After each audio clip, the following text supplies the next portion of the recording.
മുംബൈയിൽ നാവികസേനാ ബോട്ടും യാത്രാ ബോട്ടും കൂട്ടിയിടിച്ചുണ്ടായ അപകടത്തിൽ ഒരാൾ കൂടി മരിച്ച ഒരു മൃതദേഹം കൂടി കണ്ടെത്തി. ഇതോടെ മരണസംഖ്യ 14ആയി. ശ്രീനാഥ് ചന്ദ്രൻ മുംബൈയിൽ നിന്നും കൂടുതൽ വിശദാംശങ്ങളുമായി ചേരുകയാണ്. ശ്രീനാഥ് ചന്ദ്രൻ, good morning.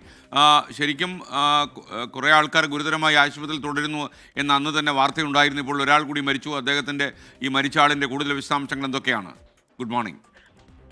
Very good morning. മരിച്ച ആളുടെ കൂടുതൽ വിവരങ്ങൾ ലഭ്യമായിട്ടില്ല. ഇപ്പോൾ നേവിയുടെ ഭാഗത്ത് നിന്നാണ് ഒരു വാർത്താക്കുറിപ്പിലൂടെ നമുക്ക് ഈ വിവരം ലഭ്യമായിട്ടുള്ളത്. ഈ അപകടത്തിന് ശേഷം തുടർച്ചയായി നേവി അവിടെ പരിശോധന നടത്തുന്നുണ്ടായിരുന്നു. ഈ അപകടം നടന്ന കടലിലെ ആ മേഖലയിൽ പരിശോധന നടത്തുന്നുണ്ടായിരുന്നു.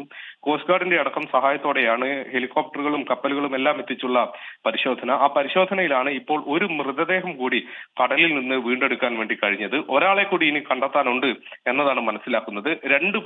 പേർ മാത്രമേ ഇനി കണ്ടെത്താൻ ശേഷിക്കുന്നുള്ളൂ എന്നതായിരുന്നു ഇന്നലെ നേവിയുടെ ഉദ്യോഗസ്ഥരിൽ നിന്ന് നമുക്ക് മനസ്സിലാക്കാൻ വേണ്ടി സാധിച്ചിരുന്നത്. അതിൽ ഒരാളുടെ മൃതദേഹമാണ് ഇപ്പോൾ കണ്ടെത്തിയിട്ടുള്ളത്. മൃതദേഹം ഇപ്പോൾ മുംബൈയിലെ സെന്റ് ജോർജ് ആശുപത്രിയിലേക്ക് മാറ്റുകയും ചെയ്തിട്ടുണ്ട്. ഇതോടെ ഈ അപകടത്തിലുണ്ടായ മരണസംഖ്യ അത് 14ലേക്ക് ഉയരുന്നു എന്നതാണ് വസ്തുത. ഏതായാലും ഈ അപകടത്തിൽ നേവിയുടെ ഭാഗത്ത് നിന്ന് ഒരു അന്വേഷണം കൂടി ഇന്നലെ രാത്രിയോടെ പ്രഖ്യാപിച്ചിരുന്നു.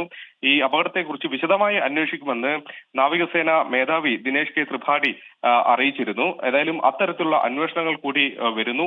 ഈ ബോട്ട് ഓടിച്ച ആളുടെ ഭാഗത്ത് നിന്ന്, നേവിയുടെ സ്പീഡ് ബോട്ട് ഓടിച്ച ആളുടെ ഭാഗത്ത് നിന്നുണ്ടായ വീഴ്ച എന്നതാണ് പ്രാഥമികമായി ഉള്ള ഒരു വിലയിരുത്തൽ. ഏതായാലും അന്വേഷണ റിപ്പോർട്ടിന് ശേഷമായിരിക്കും മറ്റു നടപടികളൊക്കെ ഇതിൽ ഉണ്ടാവുക. ഈ നേവിയുടെ ബോട്ടിൽ ഉണ്ടായിരുന്ന 4 പേർ, അതിലൊരാൾ ഈ നേവി ഉദ്യോഗസ്ഥനാണ്. അദ്ദേഹം അടക്കമാണ് ഈ അപകടത്തിൽ മരിച്ചിട്ടുള്ളത്. ഓക്കെ, ശ്രീനാഥ് ചന്ദ്രനാണ് മുംബൈയിൽ നിന്ന്.